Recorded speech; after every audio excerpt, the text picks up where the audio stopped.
दोस्तों नमस्कार, मैं शोभित मिश्रा स्वागत करता हूं आप सभी का अपने YouTube चैनल यूनिक सॉल्यूशन में।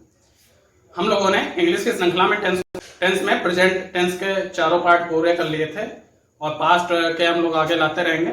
लेकिन आज हम लोगों का थोड़ा सा इंग्लिश में ही अलग सब्जेक्ट रहेगा, जो कि अलग टॉपिक रहेगा, जो कि है हमारा पार्ट्स ऑफ स्पीच। ठीक है, तो पार्ट्स ऑफ स्पीच जो है हमारे मुख्यतः आप जानते हैं 8 पार्ट्स ऑफ स्पीच होते हैं। देखिए, है तो यह बेसिक सी चीज, लेकिन अगर इनका ज्ञान आपको सही से है, आपने छोटे से लेकर अब तक बहुत बार पढ़ा होगा, लेकिन फिर भी देखा जाता है कि एक मतलब कि सेंटेंस लिखा हुआ है, उसमें हम लोगों को अक्सर पहचानने में दिक्कत आ जाती है कि किस शब्द का कौन सा पार्ट्स ऑफ स्पीच है। तो पार्ट्स ऑफ स्पीच होता क्या है कि किसी भी सेंटेंस के अंतर्गत कोई भी जो सेंटेंस बनता है वह शब्दों से बनता है। कोई भी सेंटेंस शब्दों से बनता है, तो कौन सा शब्द किस प्रकार का है उसका प्रकार ही, उसका काइंड ही बोला जाता है पार्ट्स ऑफ स्पीच। तो पार्ट्स ऑफ स्पीच आप जानते हैं, हम लोगों के यह पार्ट्स ऑफ स्पीच जो हैं इसको 8 प्रकार होते हैं, जिसमें हम लोग जानते हैं पहला होता है नाउन, फिर प्रोनाउन, उसके बाद में हम लोग देखें तो वर्ब, फिर देखा जाए तो एडजेक्टिव, फिर देखा जाए तो एडवर्ब, फिर देखा जाए प्रीपोजिशन, फिर देखा जाए कंजंक्शन और लास्ट में देखा जाए इंटरजेक्शन। तो यह हमारे 8 पार्ट ऑफ स्पीच है और इन्हीं पार्ट्स ऑफ स्पीच के कुछ ना कुछ जो शब्द होते हैं हर सेंटेंस में हम लोगों को देखने को मिलते हैं। मतलब कि वर्ड से मिलकर के सेंटेंस बनता है, तो जो वर्ड है वह किस पार्ट्स ऑफ स्पीच के अंतर्गत आता है, इसको यही जो अवधारणा है या 8 के अंतर्गत हम लोगों को देखने को मिलती है। तो सबसे पहले हमेशा आप लोग इससे भली भांति परिचित हैं, नाउन क्या है कि noun is the name of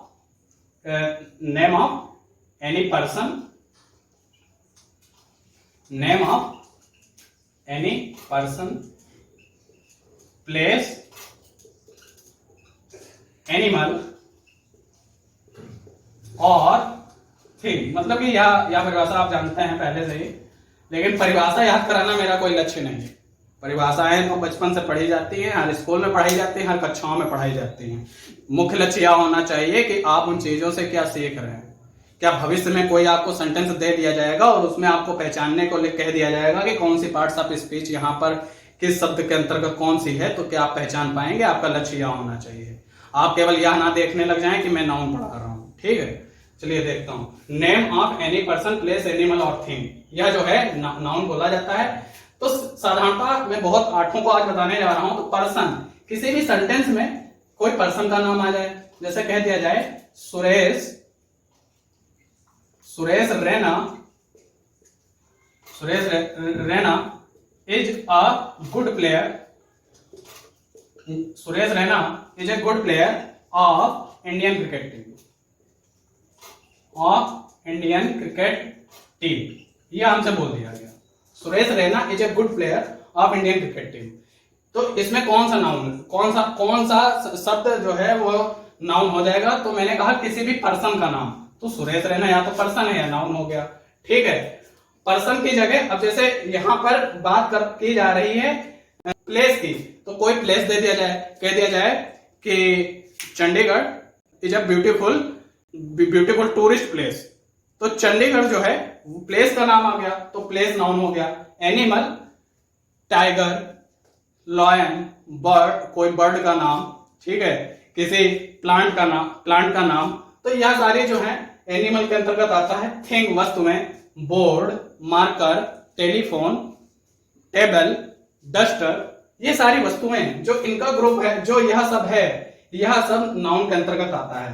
तो आगे हम लोग देखेंगे और यह देखने की कोशिश करेंगे कि नाउन के बाद में प्रोनाउन क्या होता है। देखिए, इन सबके काइंड भी है, लेकिन उनको हम लोग भविष्य में एक इंडिविजुअल टॉपिक लेकर समझेंगे।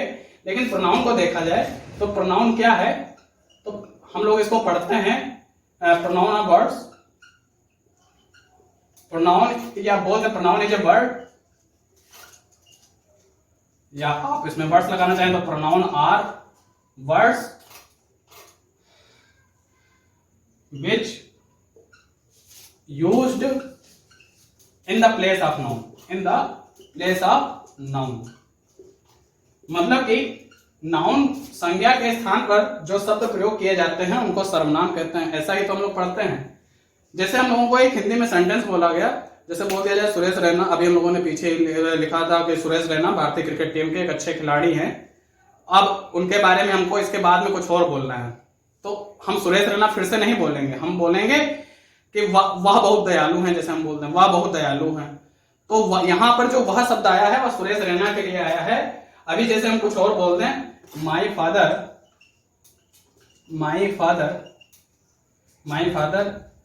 Is a doctor, my father is a doctor, ठीक है। उसके बाद हम बोल दें he is a good person also, he is a good person also, ठीक है। मेरे पिताजी डॉक्टर हैं, वह एक अच्छे आदमी भी हैं, ठीक है। तो यहाँ पर जो ही है वो माई फादर के लिए आया है, ठीक है। तो यह नाउन की तरह उपयोग में आएगा। सुरेश रैना वाला बोला वो उसमें भी ही। इसी तरीके से किसी लड़की का नाम आता है तो उसमें सी लगाते हैं, तब हम लोग समझते हैं कि ही, सी, आई, वी, यू, यह सभी प्रोनाउन के अंतर्गत आते हैं। अब देखते हैं कि वर्ब क्या होता है। तो वर्ब क्या है, वर्ब की आप डेफिनेशन जानते हैं। देखिए अब मैं सोच रहा हूं कि डेफिनेशन ना लिखूं, आप उदाहरण से देखें, या चलिए लिख भी देता हूं कि वर्ब क्या है। वर्ब क्या है, तो वर्ब जो होता है एक वर्ड होता है। Verb is a word that denotes some action और condition in a sentence. Verb क्या है कि किसी भी सेंटेंस में वह शब्द जो कि उस सेंटेंस में कोई काम का करना या होना दिखाता है, मतलब कि कोई एक ऐसी कंडीशन दी है या किसी प्रकार का एक्शन काम किया गया है जो उस सेंटेंस में किसी कार्य का करना या होना दिखाता है, उसे हम लोग बोलते हैं वर्ब। जैसे मैं बोल दूं ही गोज टू मार्केट, वह बाजार जाता है। तो इसमें कौन सा एक्शन हो रहा है, जाने का, तो गोज इसमें वर्ब है, ठीक है। अब जैसे मैं बोल दूं Sita is singing a good song, Sita एक अच्छा गाना गा रही। तो कौन सा काम किया जा रहा है, जो काम किया जा रहा है वही वर्ब है। तो जो इसमें वर्ब है वह कौन सी वर्ब है, सिंगिंग। इस प्रकार से हम लोगों ने वर्ब देखा। अच्छा, एडजेक्टिव क्या होता है। एडजेक्टिव जो होता है ऐसे शब्द होते हैं जो नाउन या प्रोनाउन की खासियत बताते हैं। एडजेक्टिव जो है वह ऐसे शब्द होते हैं, adjective are words that qualifies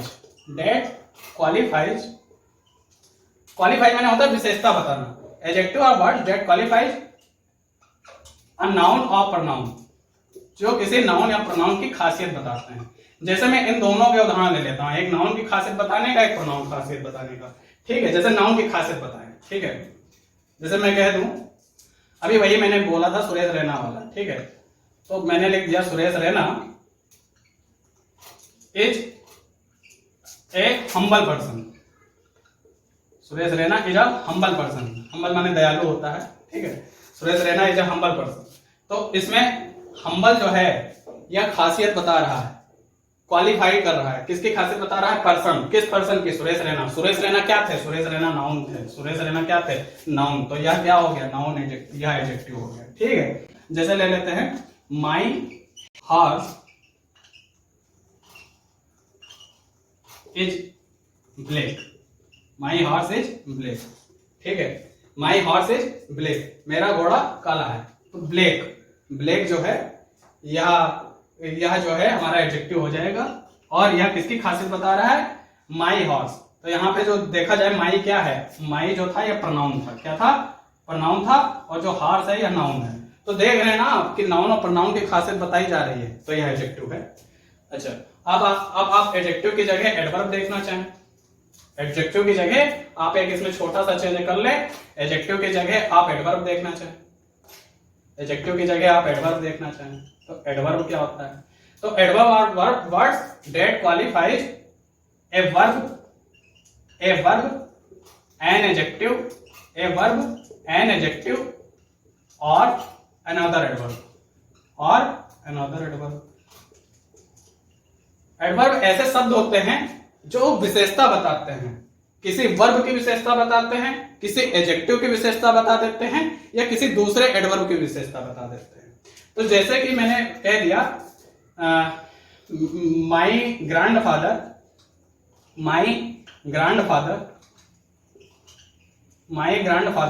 walks slowly, मेरे बाबा धीमे टहलते हैं।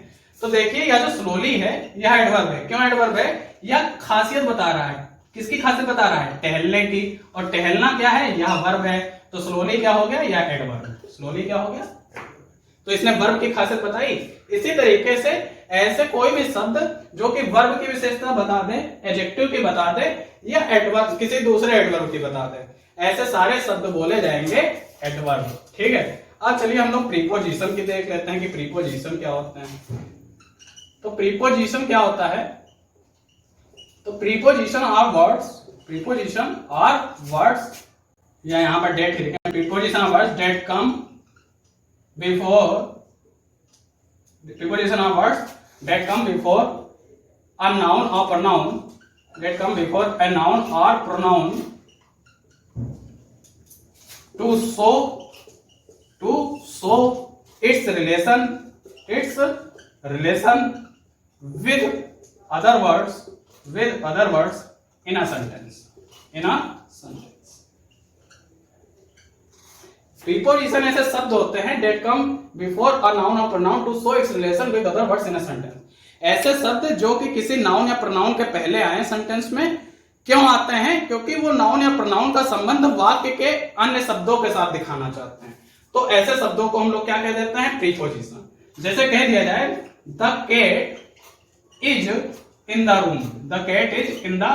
रूम, या बिल्ली कमरे में है। तो यहां पर देखिए जो यह इन है यह किसके पहले आया है? द रूम क्या है? द रूम तो नाउन है। तो यह नाउन के पहले आकर क्या कर रहा है? इज तो मान लीजिए हेल्पिंग वर्ब है, लेकिन यह द रूम के पहले आकर क्या कर रहा है? क्योंकि यह द रूम के पहले आकर यह जो नाउन है इसका संबंध, यह जो वाक्य के शब्द थे इनसे इसका संबंध दिखा रहा है कि द रूम का संबंध कैट से इस प्रकार है कि बिल्ली कमरे के अंदर है। तो अंदर के लिए क्या आया? नाउन इन आया। तो यह क्या बोला जाएगा? यह प्रीपोजिशन बोला जाएगा। यह क्या बोला जाएगा? प्रीपोजिशन। जैसे एक और उदाहरण ले लें, the aeroplane flu over my house. Aeroplane मेरे घर के ऊपर से उड़ा। तो माई हाउस यहां पर देखा जाए नाउन है, ओवर जो है यह इसके पहले आया है, यह प्रीपोजिशन बोला जाएगा। यह क्या बोला जाएगा? यह प्रीपोजिशन बोला जाएगा। क्यों आया है? माई हाउस का संबंध इस एरोप्लेन से दिखाने के लिए। तो ऐसे शब्द जो कि किसी नाउन या प्रोनाउन के पहले प्रयोग किए जाते हैं जिससे उनका संबंध वाक्य के अन्य शब्दों के साथ दिखाया जा सके, ऐसे शब्दों को हम लोग क्या कहते हैं? प्रीपोजिशन कहते हैं। आगे देखते हैं कंजंक्शन क्या होता है। देखिए कंजंक्शन क्या होता है, तो आप इससे परिचित हैं। कंजंक्शन ऑफ वर्ड्स, कंजंक्शन ऐसे शब्द होते हैं that joins two words or two sentences. Conjunction ऐसे शब्द होते हैं जो दो शब्दों या दो वाक्यों को जोड़ते हैं। मैं दोनों का एक एक उदाहरण दे देता हूं। दो शब्दों को जोड़े, ठीक है। जैसे लिख दिया जाए राम एंड श्याम, ठीक है। Ram and Shyam are best friend. Ram and Shyam are best friends, ठीक। Ram and Shyam are best friend, Ram और श्याम पक्के मित्र हैं। तो जो एंड है यह दो शब्दों को जोड़ रहा है। अब यह दो शब्द कोई हो सकते हैं, यह नाउन है इस समय, ठीक है। तो ऐसे कोई दो शब्द, ऐसा वर्ड जो दो शब्दों को जोड़े। एक हम लोग ले लेते हैं एग्जाम्पल, दो वाक्यों को जोड़ने वाला भी, ठीक है। ही वर्कड हार्ड, उसने कठिन मेहनत की, बट ही फेल्ड, लेकिन वह फेल हो गया। तो आप यहां पर यह देखें कि यह जो बट है यह दो वाक्यों को जोड़ रहा है। ही वर्कड हार्ड को और ही फेड, इन दो को जोड़ने वाला बट है, तो बट को क्या बोला जाएगा? कंजंक्शन बोला जाएगा। उम्मीद है आप कंजंक्शन को भी समझे। आगे देखते हैं जो कि अंतिम पार्ट्स ऑफ स्पीच है हमारा, और उसके बाद में कम से कम आपको यह नॉर्मल से क्लियरिटी तो होगी कि कौन से शब्द क्या हो, कौन से पार्ट्स ऑफ स्पीच से बिलोंग करते हैं। ठीक है, आगे लास्ट जो हम लोग देखते हैं वह है इंटरजेक्शन। ठीक है, इंटरजेक्शन क्या होता है? Interjection of words, interjection are words that come from heart, that come from heart, from some certain, by some certain feelings. ठीक है, by some certain feelings, by some certain feelings. ठीक है, interjection ऐसे शब्द होते हैं जो कि अचानक किसी परिस्थिति में हृदय से अपने आप निकलते हैं, उनको आप सोचने नहीं जाते हैं। जैसे मौसम बहुत सुंदर है, अरे वाह क्या मौसम है, अरे वाह, यह आपकी सडन फीलिंग से अपने आप हार्ट से निकला है। ठीक है, कोई आप मैच जीते, अरे वाह शाबाश हम तो मैच जीत गए। ठीक है, वाह एक भिखारी मर गया, अरे बड़े दुख की बात है वो मर गया। तो ऐसे शब्द, अरे वाह शाबाश, ये शब्द, ठीक है, यह शब्द इंटरजेक्शन बोले जाते हैं। जैसे लिख दिया जाए bravo, bravo, you have done well, बहुत अच्छे, बहुत अच्छे, आपने बहुत अच्छा किया है। ठीक है, ब्रेवो। ठीक है, अभी जैसे मैंने वही बोला एलएस, एलएस मतलब बहुत दुख की बात है, ही डाइड। ठीक है, अरे वाह मर गया, अरे वाह मर गया। तो ऐसे, और जैसे मौसम वाली बात कर रहे हैं, ठीक है, तो व्हाट, इसको मैं लिखता नहीं हूं, what a beautiful weather today's, what a beautiful weather today's, कितना सुहाना मौसम, ताजमहल कितना सुंदर है, what a beautiful the Taj Mahal is, yeah, how the wonderful historical monument the Taj Mahal is। ऐसे शब्द, ठीक है, ऐसे शब्द जो बोले जाते हैं वो इंटरजेक्शन की कैटेगरी में आते हैं। तो इस प्रकार आप देखेंगे कि हम लोगों ने नाउन से लेकर के इंटरजेक्शन के जो 8 पार्ट्स ऑफ स्पीच है, इनको बहुत आसान भाषा में हम जानने की कोशिश की है। तो उम्मीद है आपको वीडियो पसंद आया होगा। पसंद आता है वीडियो तो आप लाइक शेयर करना बिल्कुल ना भूलें, मित्रों को फॉरवर्ड करते रहें। चैनल से जुड़ने के लिए इसी प्रकार चैनल को, अपने चैनल को सब्सक्राइब करें। धन्यवाद।